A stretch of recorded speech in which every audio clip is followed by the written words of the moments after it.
دوستو کیا آپ نے غور کیا ہے کہ پانی کسی بھی برتن میں ڈالیں وہ اسی کی شکل اختیار کر لیتا ہے۔ ایک مشہور مفکر کا قول ہے کہ انسانی فطرت بھی پانی کی طرح ہوتی ہے، یہ خود کو اپنے ماحول کے مطابق ڈھال لیتی ہے۔ یہی اصول ہر انسان پر لاگو ہوتا ہے۔ آپ کسی کے خیالات، احساسات اور جذبات پر اثر ڈال سکتے ہیں اور ان کو اپنی مرضی کے مطابق ڈھال سکتے ہیں، جیسے پانی کو کسی بھی برتن میں ڈال کر اپنی مرضی کے مطابق ڈھالا جا سکتا ہے۔ یہی نفسیاتی حقیقت ہے جو آپ کو دوسروں پر اثر انداز ہونے کا فن سکھاتی ہے۔ اگر آپ کسی کے دل میں اپنی جگہ بنانا چاہتے ہیں، آپ کو سمجھنا ہوگا کہ انسانی ذہن کس طرح کام کرتا ہے۔ عظیم مفکر رابرٹ گرین نے اس موضوع پر گہری تحقیق کی ہے اور کئی نفسیاتی رازوں سے پردہ اٹھایا ہے۔ یہی وہ راز ہیں جو میں آج آپ کے ساتھ شیئر کرنے والا ہوں۔ اس ویڈیو میں میں آپ کو کچھ ایسی طاقتور سائیکالوجی ٹیکنیکس بتاؤں گا جو آپ کو کسی کے دل میں جگہ بنانے، ان کی توجہ حاصل کرنے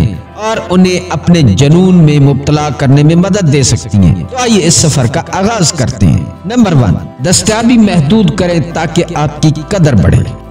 کیا آپ نے کبھی غور کیا ہے کہ وہ چیزیں جو کم دستیاب ہوتی ہیں ہمیشہ زیادہ قیمتی لگتی ہیں؟ یہی اصول انسانی تعلقات میں بھی کام کرتا ہے۔ جب کوئی چیز آسانی سے حاصل ہو جائے تو لوگ اس کی قدر کم کر دیتے ہیں، لیکن جو چیز نایاب ہو اس کی خواہش بڑھ جاتی ہے۔ اسی نفسیاتی اصول کو آپ اپنی محبت اور تعلقات میں مؤثر طریقے سے استعمال کر سکتے ہیں۔ اگر آپ چاہتے ہیں کہ کوئی آپ کی قدر کرے تو اپنی توجہ اور وقت کو محدود رکھیں۔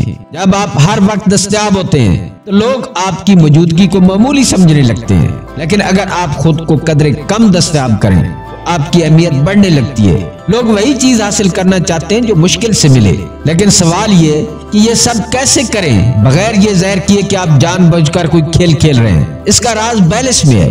بہت زیادہ دوری بھی دلچسپی کم کر سکتی ہے، جبکہ حد سے زیادہ دستیابی آپ کی قدر کو گھٹا سکتی ہے۔ اس لیے اپنی موجودگی کو قیمتی بنائیں لیکن متوازن انداز میں۔ نمبر 2، توازن برقرار رکھیں۔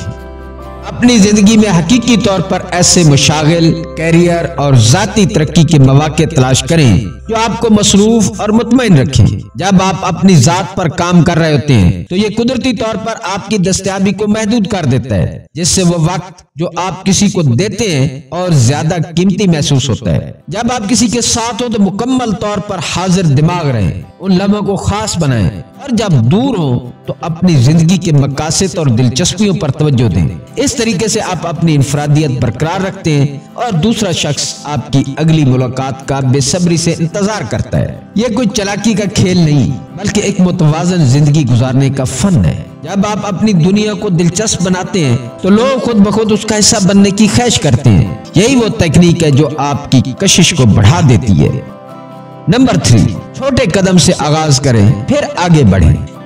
یہ تکنیک فٹ ان دی ڈور کہلاتی ہے، جو بالکل ایسے ہی کام کرتی ہے جیسے ایک چھوٹا سا بیج لگا کر اسے بڑے درخت میں تبدیل کرنا۔ انسانی دماغ فطری طور پر مستقل مزاجی کو پسند کرتا ہے۔ جب کوئی شخص کسی چھوٹی درخواست کو قبول کر لیتا ہے تو اس کا ذہن اسے ایک مثبت رویہ سمجھتا ہے۔ بعد میں جب ایک بڑی درخواست کی جاتی ہے وہ اپنی پہلی دی گئی ہاں کو برقرار رکھنے کے لیے دوبارہ ہاں کہنے کا زیادہ امکان رکھتا ہے۔ مثال کے طور پر اگر آپ کسی سے پوچھیں کہ کیا انہیں آئس کریم پسند ہے تو وہ شاید ہاں کہیں گے۔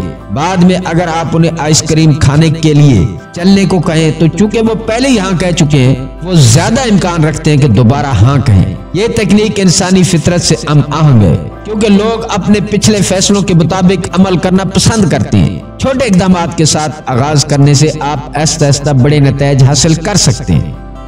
نمبر 4، اصرار بنے۔ نفسیات کے مطابق انسان فطری طور پر تجسس رکھتے ہیں اور نامعلوم چیزوں کی طرف زیادہ متوجہ ہوتے ہیں۔ جب کچھ چیزیں پر اصرار ہوتی ہیں تو لوگوں کی دلچسپی کو بڑھاتی ہیں اور انہیں مزید جاننے پر مجبور کرتی ہیں۔ آپ اس تکنیک کو اپنے حق میں استعمال کر سکتے ہیں۔ اپنی زندگی کے تمام پہلو فوراً ظاہر نہ کریں بلکہ کچھ چیزوں کو راز میں رکھیں۔ خود کو ایک پیاز کی طرح سمجھیں جس کی پرتیں آہستہ آہستہ کھلتی جائیں۔ ہر پرت کے ساتھ اس کی دلچسپی مزید بڑھتی جائے۔ اپنے بارے میں تھوڑی معلومات شیئر کریں لیکن کچھ تفصیلات بعد کے لیے محفوظ رکھیں۔ جب وہ محسوس کرے کہ وہ ایسا آپ کی شخصیت اور کہانی کو دریافت کر رہا ہے تو یہ تعلق کو مزید پرجوش اور دلچسپ بناتا ہے۔ مختصر یہ کہ پراسراریت کو برقرار رکھنا آپ کو مزید پرکشش بناتا ہے اور رشتے میں دلچسپی اور جوش کو زندہ رکھتا ہے۔ نمبر 5، پش اینڈ پل تکنیک۔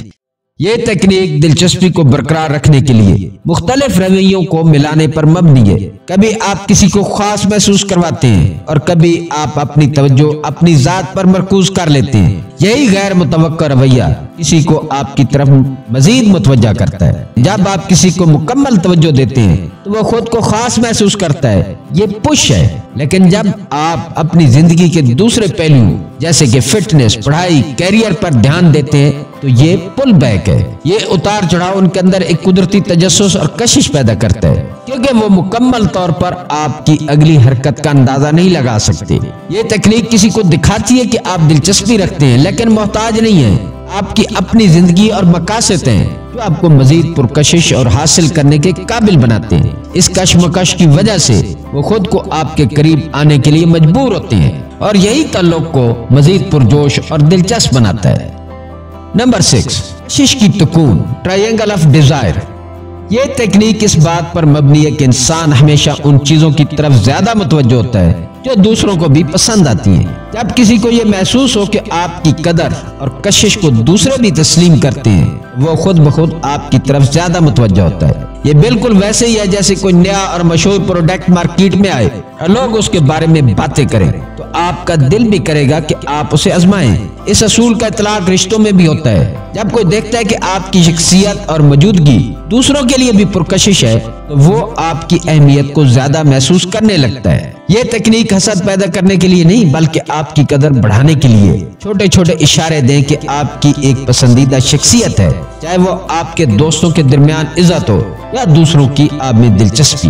یہ حکمت عملی آپ کی کشش میں اضافہ کرے گی اور آپ کو مزید پرکشش بنا دے گی۔ نمبر 7، میررنگ اور میچنگ۔ یہ ایک نفسیاتی تکنیک ہے جو دوسروں کے ساتھ گہرا تعلق بنانے میں مدد دیتی ہے۔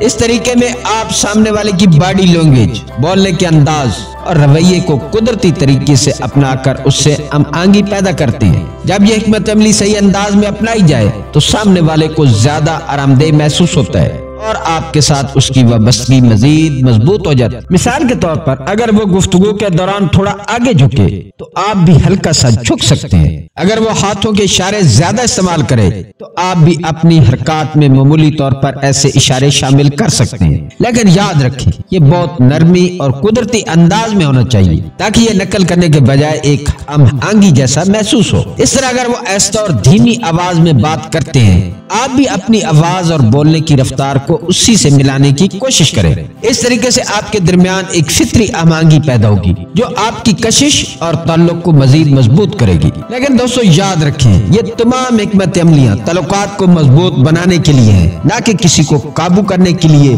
یا ان سے کوئی ناجائز فائدہ اٹھانے کے لیے۔ ان ٹرکس کو ہمیشہ مثبت نیت کے ساتھ استعمال کریں تاکہ اعتماد اور تعلق کو فروغ دیا جا سکے، نہ کہ کسی کو جذباتی طور پر قابو کرنے کے لیے یا اپنے مقاصد کے لیے استعمال کرنے کے لیے۔ دوستو ویڈیو ختم کرنے سے پہلے میں آپ کی رائے جاننا چاہوں گا، آپ نفسیاتی اثر و رسوخ اور کشش کے بارے میں کیا سوچتے ہیں؟ کیا آپ نے کبھی ان تکنیکوں کو اپنے تجربات میں محسوس کیا ہے؟ اپنی رائے اور کہانیاں کمنٹس میں ضرور شیئر کریں، میں ہر ایک تبصرہ پڑھوں گا۔ ہو سکتا ہے میں سب سے متاثر کن تبصرے کو اگلی ویڈیو میں نمایاں کروں یا اس کے ٹاپک پر ویڈیو بناؤں۔ اور اگر آپ مزید ایسی گہری اور حقیقت پر مبنی نفسیاتی حکمت عملیاں سننا چاہتے ہیں تو چینل کو سبسکرائب کرنا نہ بھولیں۔ ملتے ہیں کسی اگلی ویڈیو میں، اس وقت تک اللہ تعالیٰ آپ کا حامی و ناصر ہو۔